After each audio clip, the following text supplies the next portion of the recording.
Hello, Sagittarius, Sun, Moon, Rising, and Venus signs. Kamusta kayo? Sana po'y nasa mabuti kayong kalagayan. Welcome back po sa Star Tarot. Kung bago kayo rito, welcome din kayo. Thank you for your support. I truly appreciate it. God bless you all. You are what you think. So think positive thoughts. Okay, Sagittarius? Kasi kung ano yung laman ng isip natin, yun ang nakikita sa ating 3D reality. Yun ang nagmamanifest, no?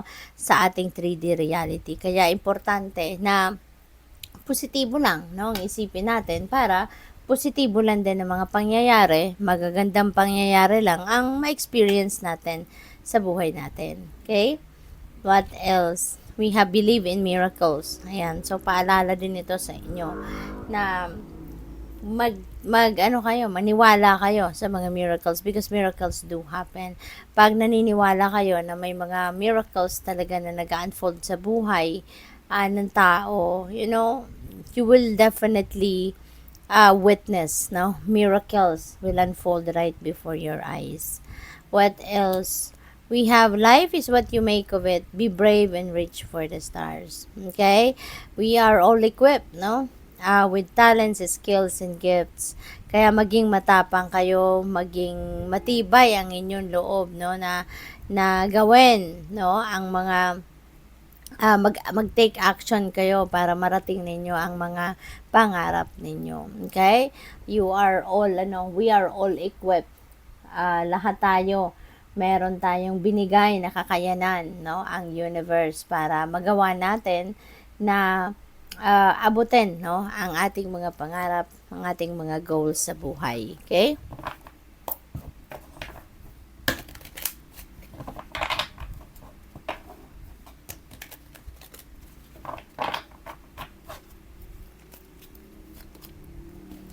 We have 7 of Michael. Ayan, there is a better course of action available to you. Okay? Kaya wag ka lang mag-settle, no, sa kung ano na yung naisip ninyo. Wag kayong mag-settle sa kung ano na yung resulta ng observation ninyo. Kasi there are other things, no, na pwede pa ninyong i-consider. So you just have to be open to other possibilities and other opportunities out there. Okay? Buksan ninyo ang inyong mga mata, ang inyong mga tenga, at higit sa lahat, syempre yung sarili ninyo, be open to any possibility out there. Okay? Sabi dito, working alone may not be the best answer. So siguro, kailangan na maging bukas kayo sa collaboration, maging bukas kayo sa pakikipag-partner, 'di ba? Kasi maaaring may opportunities din diyan na nagbibigay sa inyo ng pagkakataon para kayo ay makipagsosyo, makipagtulungan to work in a team, yung ganon. Okay? So, you may also need to review all the details. Okay? Baka meron ditong mga transactions kayo. Baka meron kayong mga papeles na pepermahan. So, make sure na binabasa ninyong lahat ang nakasulat sa papel. Okay? Before you sign any document, make sure na basahin ninyo muna ito before you touch that ball pen, no, sa papel at magperma.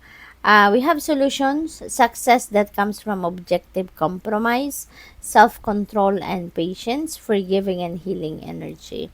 Ayan, so meron kayong siguro mga hindi pagkakaintindihan with another person or a group of people, pero magkakaroon dito ng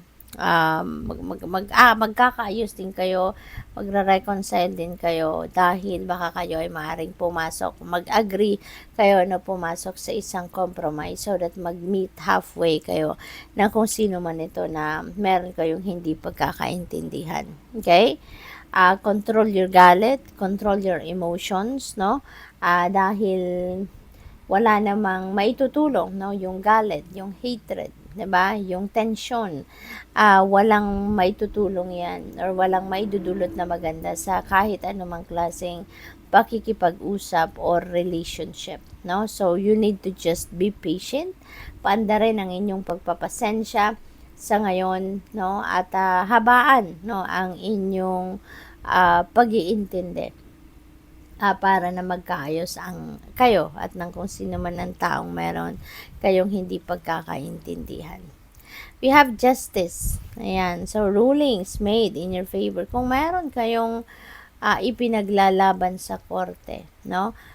You can expect, no, na yung ruling or decision ng korte will be in your favor. So, meron ditong panalo, no? Maaaring maipanalo ninyo kung ano man ang kaso na yan, ano man yung ipinaglalaban ninyo sa korte, no? So, wag kayong sumuko, okay? Itong panawagan sa inyo, don't give up, okay? Don't give up. Maano kayo, tawag dito, magsikap, magtiyaga, no? Mag-persevere lang kayo at pasasaan ba at kung ano man ang inyong ipinaglalaban yan ay makakamit ninyo. What else? We have 2 of Gabriel. Ayan. So, sabi rito, make bold and ambitious choices. Great progress is possible. Important relationships with people who share your vision. Ayan. So, maaari, no, na itong mga taong ito na magiging, ang tawag din, makikipag-ayos kayo, those people are the people siguro na mahalaga din sa inyo. Kaya, you're going to sacrifice or you're going to be humble enough para makipagbate, na makipag-compromise because maybe those are precious, no, sila sa buhay mo. Importante sila sa buhay mo na maaring ayaw mong mawala sila sa buhay ninyo. Kaya gagawin mo din ang lahat para magkaintindihan kayo, magkaayos kayo, no? Good luck. Thank you for watching Love and Light. Namaste.